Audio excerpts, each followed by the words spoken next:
To delete a file or directory, first we need to open a command prompt window. In the case of a directory, make sure that your current working path doesn't contain the directory that you want to delete. For example, if you are deleting C folder 1, your working directory cannot be C folder 1 or C folder 1 folder 2. Also, make sure that no files within the folder are open and that the folder isn't open in an application such as Windows Explorer. Once you've done this, there are two commands you can use depending on whether you are deleting a file or you are deleting a folder.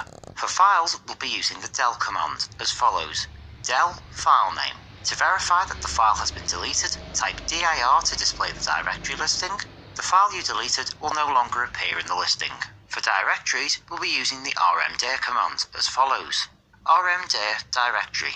Note that this command will only work if there is nothing contained within the directory, this meaning files or folders. If a directory does contain other objects, there is still a way to delete it using the rmdir command. This is by using the following command.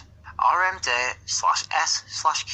This command will delete all files and subdirectories contained within the folder. The /s option stands for subfolders, and the /q option is for suppressing deletion confirmation prompts, so use this command with care.